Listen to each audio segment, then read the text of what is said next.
Hey, welcome back to Wicked Smart Golf, aka Wicked Smat. This is your host, Michael Leonard, and this podcast is committed to helping you play better golf without changing your swing. Today's guest is Alex Prewitt, and he went from a 15 to a 5 handicap in about 10 months without a ton of experience in the game, using a lot of the principles inside Wicked Smart, and a very committed golfer. So, Alex, thanks so much for being here, man. Yeah, super happy to be here, Michael, for sure. It was nice to see that intro in person. I love it. I love the intro. Yep, it's a lot of pressure because I never did it before, but now the YouTube's doing better, and so I was like, all right, I got to add the intro because otherwise they don't really know who the guest is. So having to Yeah, do the Boston accent on command, that's what years and years of training, watching all those Ben Affleck movies finally paid off. love it. Got some skills. No, happy to be Ex- here for sure. Yeah, thanks again, man. And you sent some really cool stuff over. I mean, you've been following the brand for a while. You're a super committed golfer, so I know that a lot of listeners can relate because they know what it's like to, be at a certain level and you want to improve. But it's messy sometimes. Golf is far from like, oh, if I just do this, then I'll be better immediately. There's a lot of ups and downs to it. So I think your story can really help a lot of players. So I know you didn't play in high school or college. You said about 3 years ago you really got into the game and decided to, the career obviously was doing well, and you're like, hey, I got a little more time. I want to kind of go in on golf. What's the last 3 years kind of been like for you?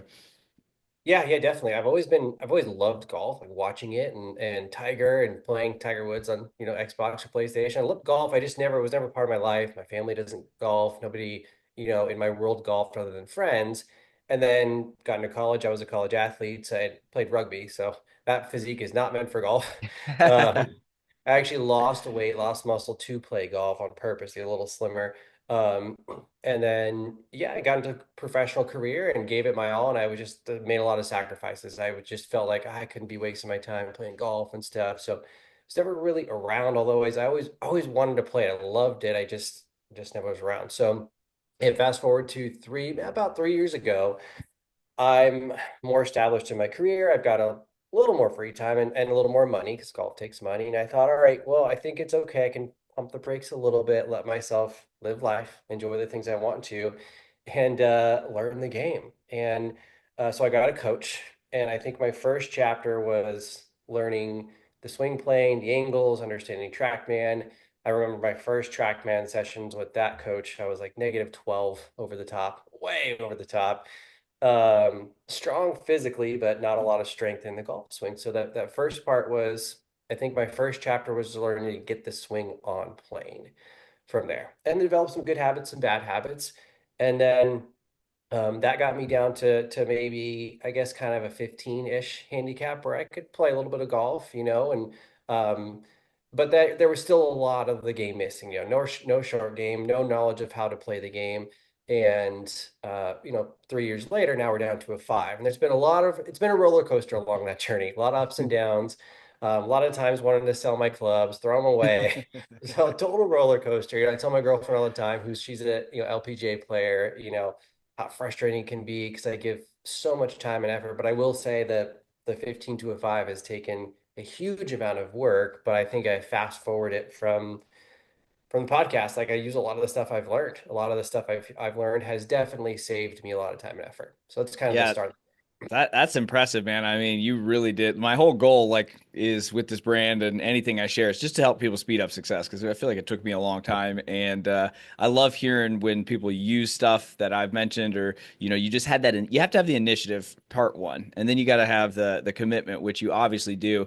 But to do it in that amount of time is impressive. And I know, I mean, statistically, the average golfer who carries a handicap's of 14.2 for males, 27.5 for females. So I mean, to go from pretty much the average golfer to down to a top 10% or so, that's amazing. So let's kind of go through the 5 pillars of Wicked Smart and how you use different things from my show. Other people, whatever, your girlfriend, I'm sure, has helped a little bit with that. She's got some Oh Wicked yeah. Smart knowledge. So let's kind of go through the 5 because I know you've done a lot of different stuff and I've talked to a lot of different resources and had a lot of people on the show. So let's start with the mental game because I feel like, when you're just getting started, we're worried about swing playing, we're worried about playing golf. But then the mental game obviously does play a pretty big role. What was kind of some of the first things you started to realize, like, hey, this mental side is a big deal in terms of shooting lower scores? Yeah, that's so there's probably two chapters to the mental game because I did work on it, but then recently, and we'll get to it, probably about a year ago, I had probably my biggest mental game challenge. It has to do with the PhD stuff, which is great, but I face new challenges. So the mental game stuff, yeah, I think where I started to learn is looking into the way I do with my own business and my career, right? I think when I'm out in the golf course, or when I was, especially before, and I'm still guilty of it. I still need to work on it. You want to compare to people, or like look at Mm, he's playing this tailor-made driver, or he's hitting this club, or he's doing this and he's doing that. He's gripping the club like this. It's really easy to just compare yourself to what other people are doing. And that was the biggest weakness of my mental game, is like trying to copy too many other people instead of focusing on my own internal game. In my career, it's also really easy to do that. My career, it's yes. easy to be like, my competitors at this company, they're doing this marketing ad. And instead of just focusing on my own thing. So I think my first pillar for the mental game was just, I just kind of had to take a step back and be like, all right, here's where you're at. Here's what you're good at. Here's what you're not good at. Let's just face it, be honest with yourself, Mhm. and try and play your own game. And then I think decade golf kind of played into the mental game part, like making smarter choices. Like a perfect example is before, especially 15 handicap, par five, maybe hit a good drive, cool, I'm pumped. And that might be, I don't know, 250 out or longer. I just grabbed three wood just because, just grab through it. I think you're just supposed to do it. But the mental game side kicked in to become a five. I had to make choices like, no, we don't need a three wood all the time. Maybe we hit a 7 iron, maybe we hit a 4 iron. Just because your playing partner is grabbing a three wood, trying to go on in two, what's the actual smart decision for you? So I think my takeaway would be that I stopped trying to compare myself to other people and just trying to Yeah. I just had to get honest with myself and stop pretending, just be like, this is what you're good at and this is what you really suck at. Like, Yeah. suck it up, figure it out, play your own game, you know? Yeah, I mean, I couldn't agree more with that. It's so easy to do because you're literally next to someone. You see the club they're hitting on the hole. You see how they're talking and talking about their game, and you're just like, oh wow, should I do that? Or they're hitting driver. Was I going to hit driver here? And sometimes it's easy to let emotions get the best of you sometimes too. So do you feel like you have like a game plan, or like do you just really follow the decade principles now? As like that's kind of your North Star in terms of making decisions? Yeah, kind of a hybrid. I follow the decade.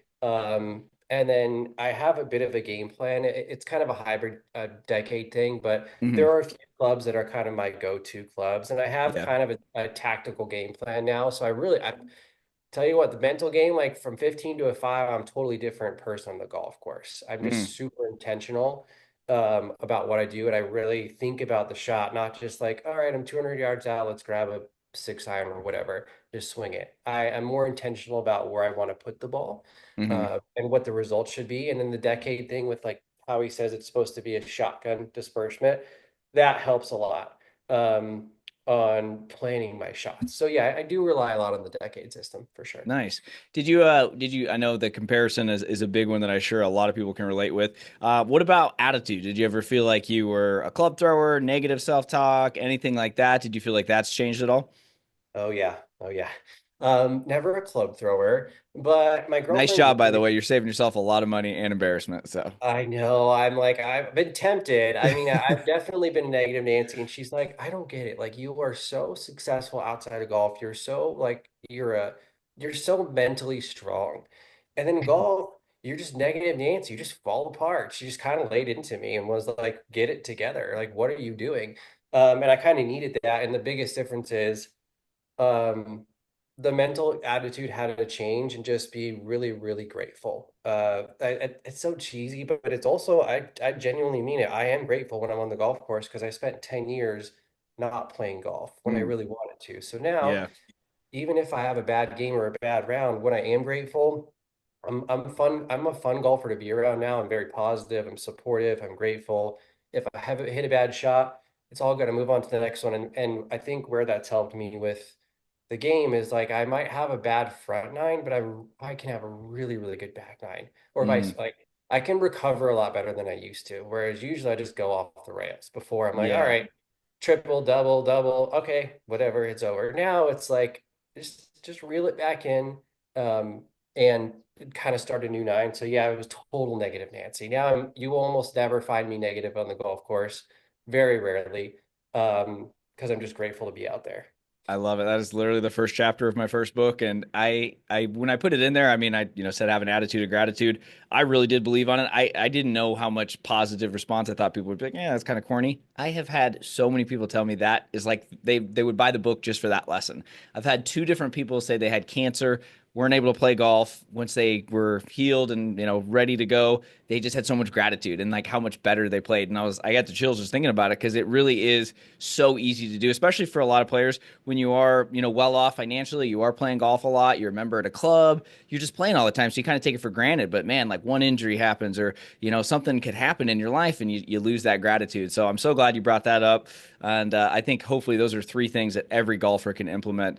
Obviously, decade is key. We talk about it all the time, and having that attitude of gratitude and just being more positive, you're going to be more fun to be around too. So it sounds like you're living that. And then the second pillar is all about practice. So practice is weird in golf, right? You can practice more and get worse sometimes, and Oh yeah. practice on the range is nothing like the golf course. So, what was your practice journey like from that 15 to 5?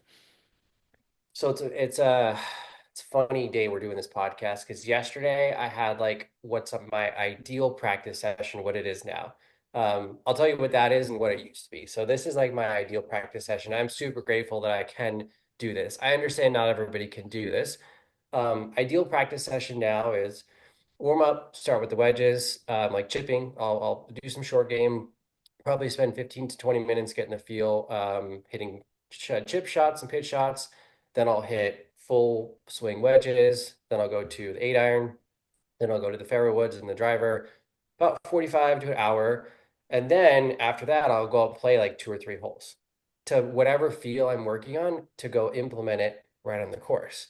Can everybody do that? No, I understand that's not realistic for a lot of people, but I think um, I have an idea of an agenda that I'm working on. So my practice sessions now are pretty intentional. So when Mm-hmm. I get to the wedges, I actually do distance drills. I go 50 yards, 75, 100, and it always starts with a short game. My kind of rebirth of golf, like whatever this whole trying to get from 15 to a 5, it started from the short game backwards. Like my Mm-hmm. short game, my sand game, pitching, that's my strength. 100%, that's my strength. Mm-hmm. So that's where my short game is now. And my practice sessions are usually pretty intentional on pretty simple, like what are my swing feels that day? What am I working on? Get the wedges dialed in and go from there. And then if I can go implement that on the course, I will do that. I guess my setup is pretty nice. Nobody has that, but I think if somebody could do that, you could get like the Arcus card in Arizona. Like you could Mm-hmm. go play, hit range balls, and late in the Yeah. afternoon, that's what I do like McDowell Mountain.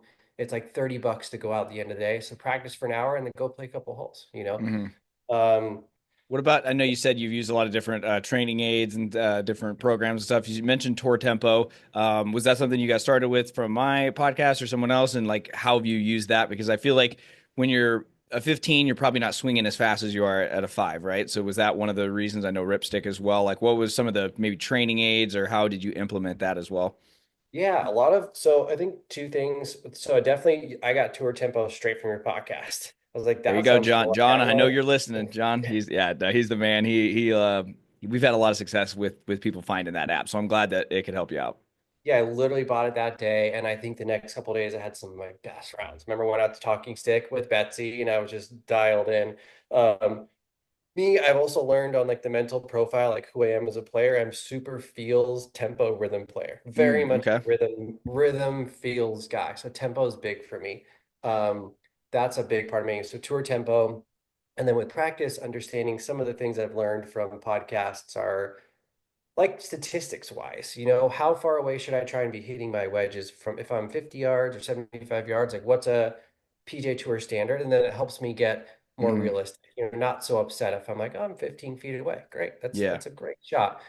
Same with putting, understanding the stats so I can practice based on because before I would just go out and hit some putts, see if it feels good, hit some chips, if it Sure. feels good. Like I don't really have any like guidance other than my initial practice range is like go up, hit some wedges, maybe hit an 8 iron, start hitting driver, and just see if it feels better, and maybe Google something or look at Instagram, which for me, I think that a lot of the stuff on social media, the video, I love that people are putting out content. I love that people want to help with golf instruction.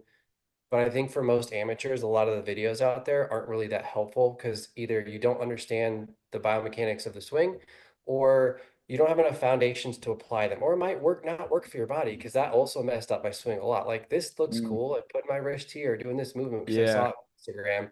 And a lot of that stuff actually didn't really help me because I didn't take time to learn the golf swing. So when practicing, sometimes I would do that before. Now I don't get distracted by like random Instagram videos at all. Used to Mhm. be totally that guy. I'm like, oh, that Yeah, looks you're cool. you're not Bryson's alone doing there. this. This looks cool. Let's do this Bryson move. And I love Bryson. Yeah. But that's a big cap. So my practice is like stick to what I know, stick to what my coach has got me working on, stick to my drills, focus hardcore on the wedges and short game, Hmm. match them with stats, tour tempo. Um, Tour tempo helps me a lot out with my swing just because when I'm playing bad in a slump, usually my tempo is way off. Yeah. And I just know the tempo makes it feel so good. It's so easy to turn it on, put it in my headphones. I just sit there and just sit there and swing and practice. Hmm. Yeah, I have a quote in the new book, Tempo. I can't remember who said it, but yeah, tempo is the glue of the swing. And I'm right Oh there yeah. with you. Anytime I'm just a little off, I'm like maybe frustrated or just not really focused or just kind of just having a day where you feel like you can't find the center of the face, just throw on the Tour Tempo app and it seems to just kind of get the timing back. And you're like, okay, this is what I'm supposed to do. And then you start getting a little confidence and it can build up pretty quick. And it's like, 25 bucks or something. I think it's one of the best ROIs you can get in golf. It's You said awesome. you worked with a coach too. Do you still work with a coach, or what was that like process like in terms of regular check-ins, online versus in person? I think that's a an area people always are wanting to learn more about too. Yeah, so first coach I had, he was here, he was out of McCormick Ranch, Scott Sackett, he was a great coach. I think he served my chapter. I don't work with him now, not that he's a great coach.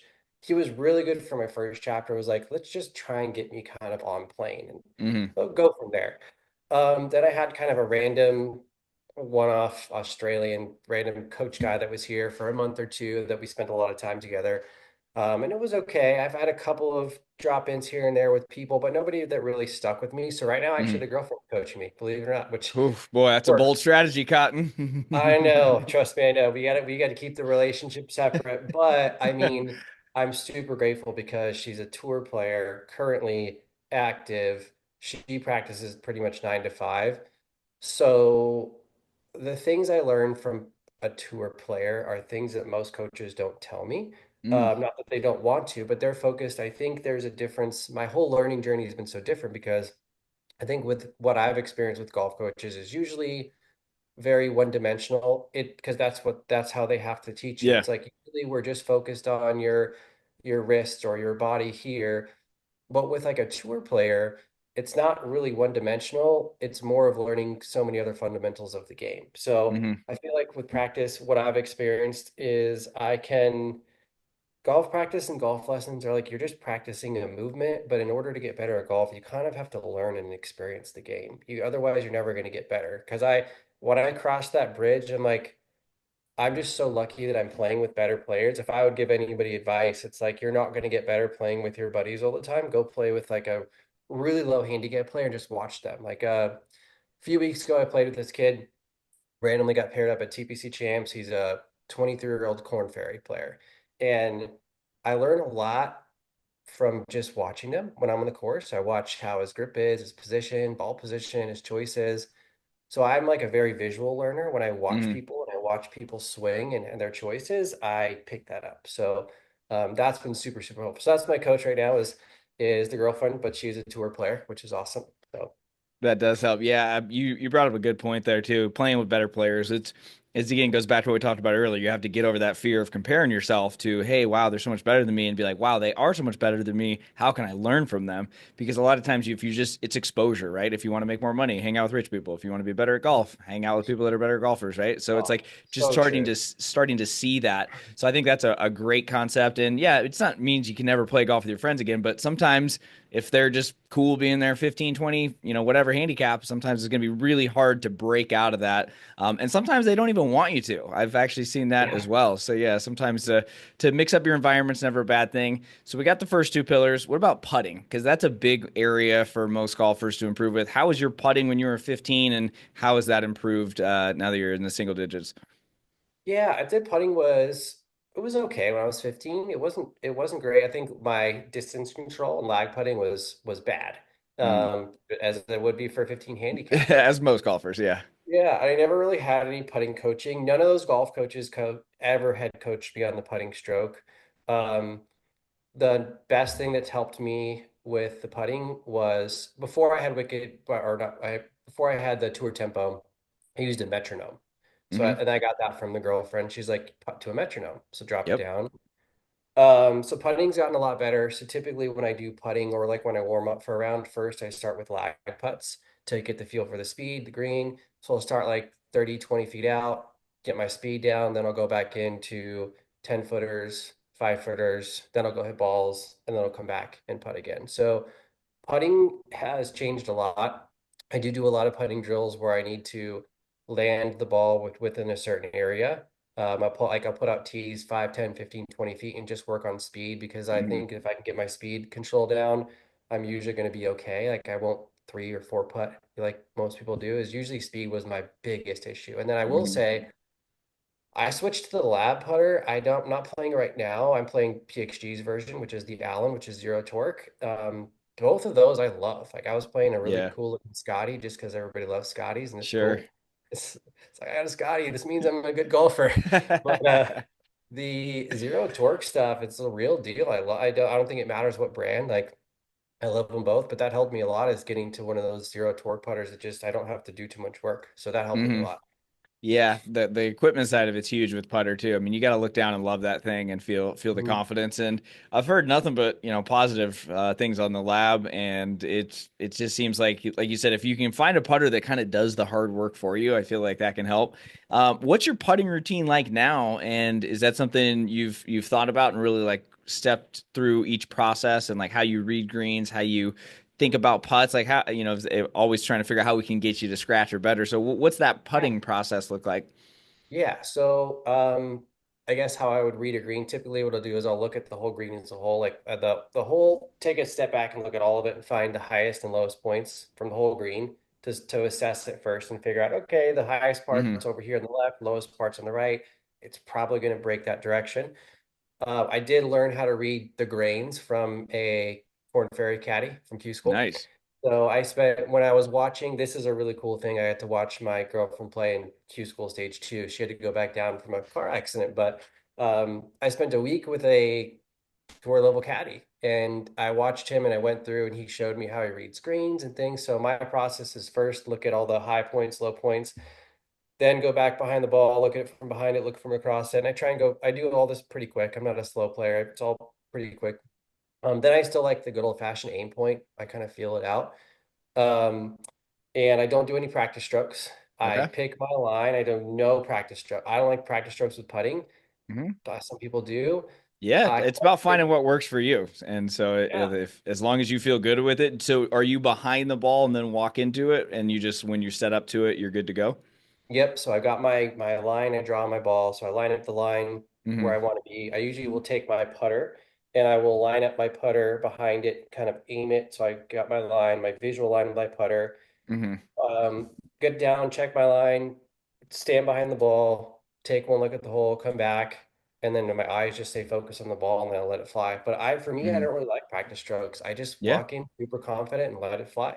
It's Yeah. helped, really helped a lot, not overthinking it. So that's kind of my That's problem. you said it. You said it right there, not overthinking it. I mean, if I could just tell every golfer that's I mean, pretty much every golfer, but like just speed up that process. Like if you're standing over it, like you've already done the work. You already read it. You already lined your ball up. You already have a point where it's going to enter the hole. You've done it. Like don't overthink it. And I'm pretty sure if every amateur golfer just spent 6 seconds or less over it, which feels fast at first, they would make more putts. I mean, the studies are just overwhelming out there. So I'm glad you mentioned that, and hopefully people can resonate. And yeah, figure out what works for you. If it's no practice strokes, have at it. Like, but test it, right? So it's not like you just figured it out. You kept testing and figured out what worked. You tested the right equipment. You got the training aid. So you're doing all the right stuff. I love it. So we got 3 pillars down. What about the wedges, short game side of things? That's usually a pretty big area if you can, turn three into two a lot. So what was that process like? Was that more just getting out on the course and feeling it out? Did you do any short game lessons ever? Yeah, so I've had some short game lessons, and that was definitely an area that was kind of lacking because I was a real flippy, like handsy player because I Hmm. my correction from over the top went into out. So then I was handsy, flippy, which made my chipping kind of like handsy and flippy. Hmm. So I could be really good, but super inconsistent. So to get better with chipping in pitches, I got a little bit more vertical. Like I liked Joe Mayo's take on chipping and pitching, which is a little more vertical stuff for me, which helps use more of my body. So to do the chipping and pitching, I really had to practice a lot. Kind of when I decided I wanted to get better, Hmm. I started with putting and chipping. And I still start. I put up a little circle. I take my wedge, whatever it is, my 60 degree, and I kind of circle it around the pin and put tees around it, whatever that distance is. And my goal is just to land, 3 out of 6 shots close to that. Hmm. And I practice. Actually, one of the best things that I did with like pitching and wedge shots is just stop grabbing my 60 degree all the time. Hmm. I used to love slamming the 60 degree from Sure. everywhere. And so and for example, maybe I'm 100 yards out. And maybe you can hit your 60 that far, maybe not. I might hit a pitching wedge from there. I might hit a 50 degree. I hit a lot of lower flight shots. I used to think it was Hmm. really cool to hit everything super high. So by watching high level players, I noticed that they all hit it pretty low. They don't Hmm. really send it super high. So I have learned to use more different clubs other than just a 60. I might chip with a pitching wedge. I might chip with a 8 iron. I might be 60 yards out and hit a 55 instead of a 60 degree. Yeah. That's helped me so much because I might hit a clean 60, but I might thin it, skull it right over the green, or I might chunk it. I've learned to kind of look at the different lies. Like, is this on a dry, hard lie, or is this wet? If it's like wet, like here in Arizona, when it's like a McCormick Ranch, it's all wet and thick. Hmm. Like that club just jams in and you just chunk it and look like an idiot when you're chipping. So, I've been there. so We've all been there.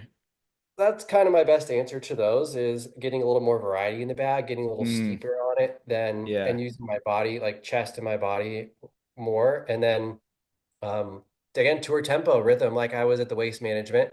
And I went early and I was watching JT hit chip shots and sand shots. And when I watch that, it helps me because I see his rhythm and I look at exactly what his rhythm is, how far his backswing is, how he's moving his body. And then I kind of replicate, I see if that rhythm works for me and then I replicate it. So, Hmm. Yeah, those man, some great tips there. I think the tempo is very underrated as well. You got to have the right technique, and having more clubs is really nice because then you do have different shots where different pins, different types of grass, different weather. If you're hitting into the wind, stuff like that. So I love that you mentioned that, and the tempo piece, man, so key because yeah, if people are stabbing chips or chunking chips, usually it's just decel or too much acceleration sometimes. So yeah, having that kind of smooth tempo. I remember a couple years ago when I was at Waste Management, I just watched JT at the chipping green as well and hit sand shots yeah. and do that. It's really rewarding to watch really good players practice, huh?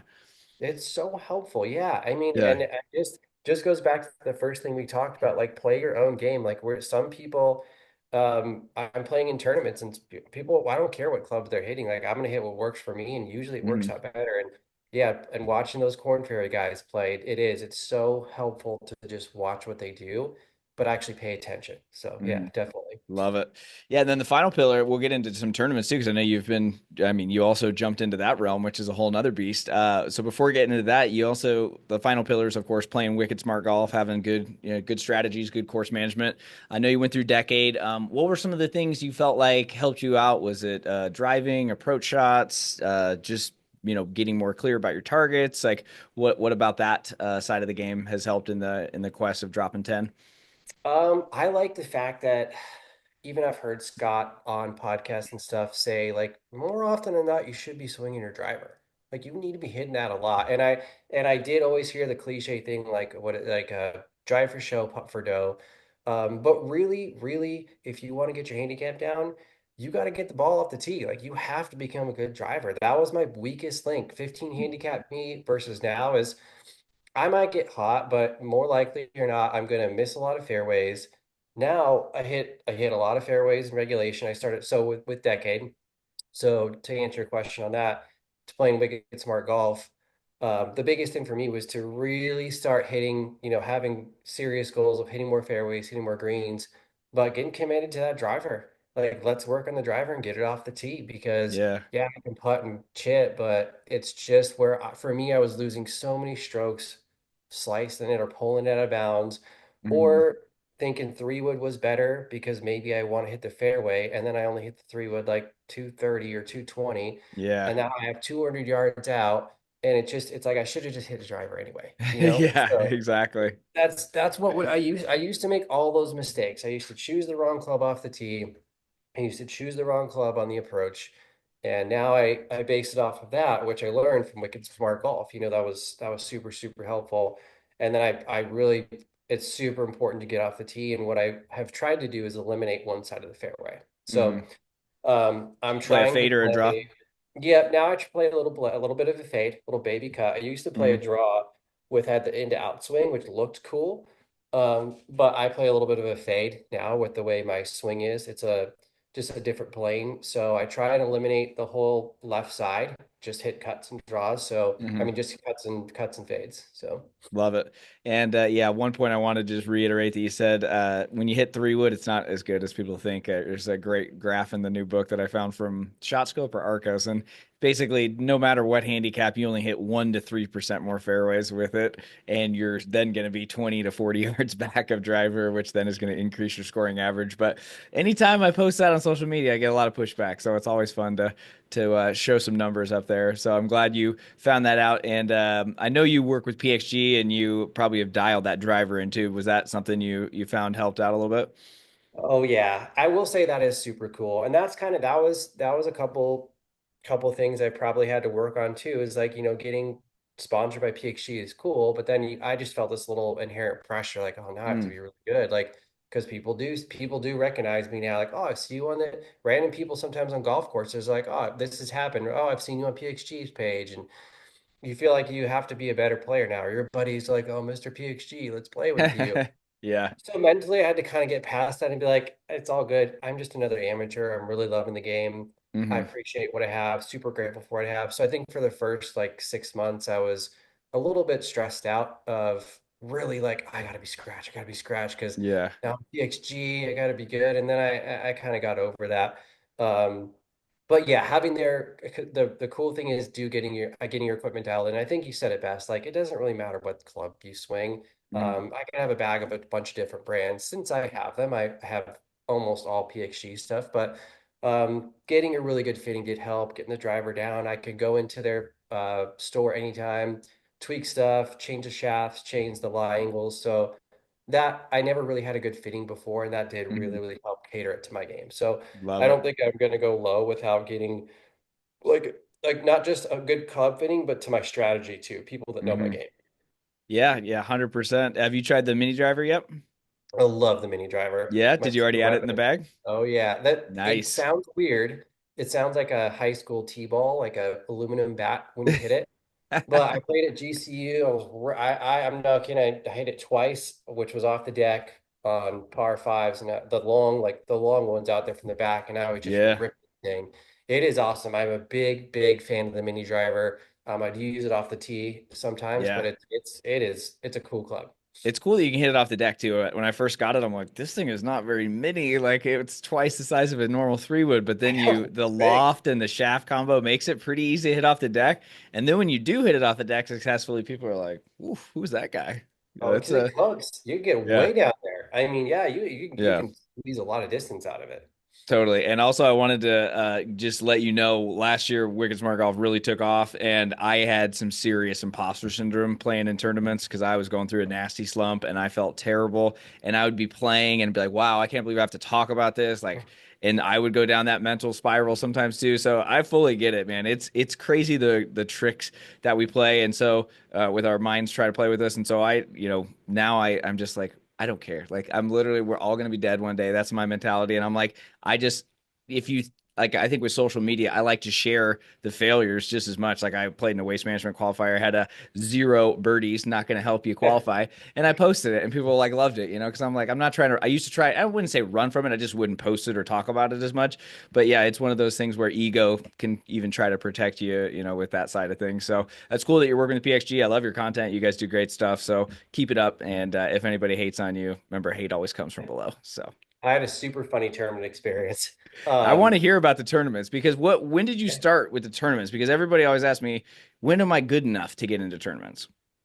I started when I think I was like 10, I was gonna 10-ish. say I feel like we could almost go back in the DMs Yeah. because I think you had asked me Yeah. like, hey, where should I try and play? What was your first like tournament then? The first one I think here was it was what's it called? I What? think it was US Am Tour Okay, or yeah, so one of the the like US 1 day tours. one of the one day tours. It was Hmm. at Papago. It was like last winter, Tough course freezing, to do your first tournament at. tough course, cold, freezing. This was before the PXG thing, so that was Hmm. they did that. I don't remember what I shot. It wasn't Yeah, good. yeah, but you did it Um, and you survived. You lived through it. Oh yeah, lived through it. I had probably my first like three tournaments were pretty bad. The second or third one was interesting. They almost wouldn't let me play in my flight because of the PhD stuff. They thought I was like sandbagging. I'm like, no, no. They were like wanting to put me in the top flight. They went out of the way to call me, the tournament director to call me. It's like, hey, What? I swear that. So I actually stopped playing in that tour because I was like, this doesn't make any sense. That Yeah, was like just because I the second have one. nice clubs, like that's It made me feel wild. super weird because like we don't think that you're whatever I was a 10. We're gonna put you in the top group. I actually shot like 92. I was just stressed out. I was not fun. I was Yeah, really looking that's forward to enjoying it. wild. No, no, I showed my girlfriend. I'm like, I don't know what's happening. I just want to go play Yeah. golf and get better. But got through it. I think my first several were pretty rough. I just super stressed, anxiety, like I want to play good. And then I had a good spree since then. I won one in Sedona, which was really cool. It was cold, it was windy. I think I shot 79, which was good for Nice. my flight I was in. So that was fun. So I've had some ups and downs, rode the roller coaster.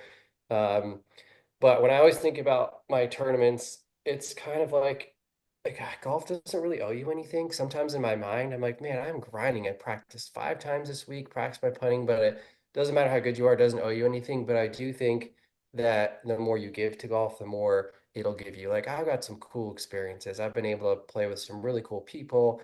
And I think the more you give to it, the more you learn. You actually really get to learn the game, which has been fun Mhm. for me. Yeah, that's awesome, man. That's very good perspective. And you got some growing pains, right? When you get into tournaments, all of a sudden you got to play by the Yeah. rules. You got new people. It's, a little awkward sometimes, but it's fun when you get through it. So where's the goals now? Because I know you're, 5 handicap. I know you said you kind of recently got through a slump. Anything you had to share on that too? Because like I said, I had a nasty one last year. I tried to document my journey. Anything you feel like for anyone that's listening that may be going through a little bit of a tough time or a plateau? Yeah, yeah, no, I was hot for a little while. I mean, almost every round was in the 70s, 76, 78, 78, 79. It's great. I mean, Hmm. it's so good. And then I did hit a slump for a little while, and I'm not quite sure where it came from. It just turned down to one round after another, where all of a sudden it's like 6, 7, 8 rounds are like Hmm. not very good. Um, and it was pretty disappointing. A lot of times I'm like, what am I even doing? Should I just, why do I even want to do this? Do I even want to become scratch golfer? This is not worth it.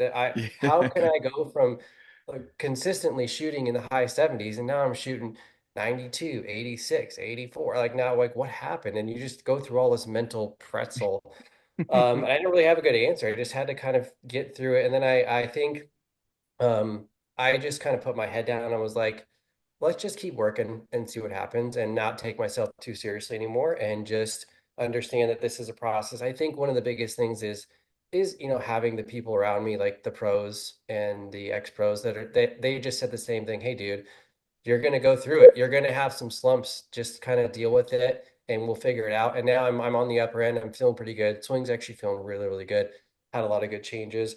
Um, but I think to get out of it, I also kind of had to just really commit to what the swing changes are. I think part of me Mm, just didn't want to commit all the way. Like yeah. it was good, but there were some things I had to fix, and it was going to be hard. And now I've put in the grind for the last couple minutes to fix these darn issues, which are a pain. It sucks. It's hard. It's really, really rough. But if you do it, you come out the other side better. So, Yeah. um, yeah, this was a rough slump for sure. This was a rough one, man. It was rough, Mm. but At least you didn't make golf your business, so you don't I have know. That's to. why I'm so grateful because I see people who golf as their life, like the girlfriend tour player, and I watch them. I watch these LPGA girls play, and I'm Yeah. like, this is crazy that this is your job. This is Hmm. so crazy that this is I your when I went to Q school as an amateur in 2019 and I got home, I was like, well, that's the last time I ever think about going pro because I golf is no. so hard to think about the money side of it and just the extra pressure that comes with it. And you can just play great and they're just people playing better. It's just it's very, very difficult. So yeah, it's I'm sure she's teaching you a lot on the mental resilient side and you just gotta go through it though. I mean, it does Yeah. suck when you're going through a swing change or you just can't really figure it out. But once you get through it, it's like anything, right? If you're going through a tough time in business, you're like, this sucks. But I've had a few of those where I'm like, this sucks, but when I get out of it, it's gonna be even cooler, right? It's like you slayed another dragon on the quest. So Totally. I'm rooting you on, and always here if I can help with anything. Where are we looking to go? What is scratch golf the ultimate goal, or is that something you just feel like is kind of an arbitrary number? Are you okay with being a five, or do you want to play in more tournaments? Like, what's kind of the future look like? Yeah, I think scratch golf is it's the process that I need to hit to get to the real goal. The real goal is to qualify to play in the mid-am. Um, I want to play in that tournament. I've been around it, the professional level tournaments, USGA, PGA tournaments, and I want to experience that. I want to play in it.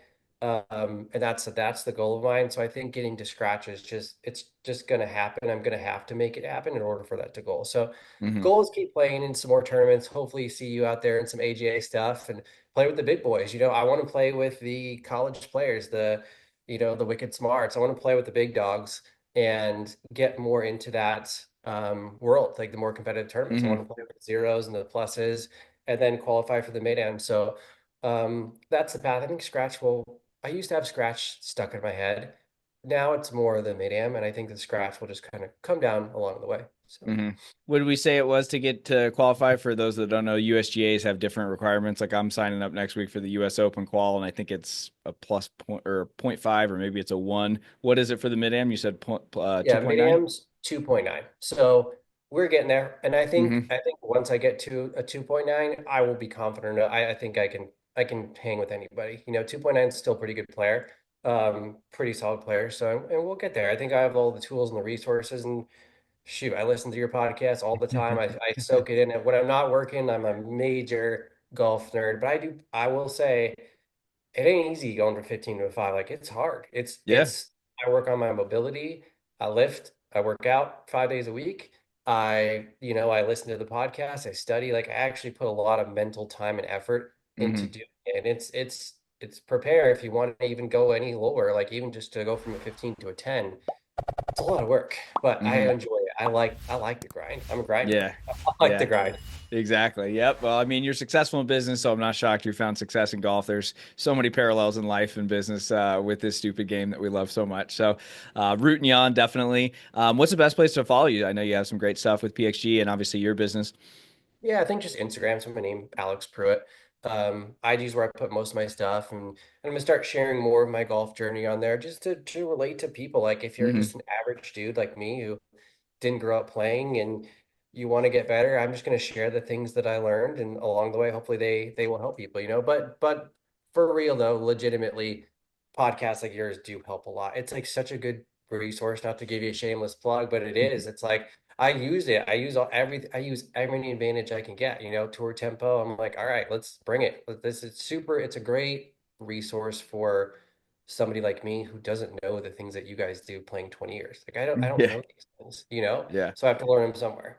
Totally. Well, I appreciate the support, and so glad it's been helpful. For the last question, what is one or maybe two things that you would recommend for someone that is going to play in that first tournament, even if it's a flighted event, a one-day event, a club championship, anything you were like, "Oh, wow, this was a little different than I realized. Maybe I wish I would have done X or Y to maybe prepare or show up a little differently."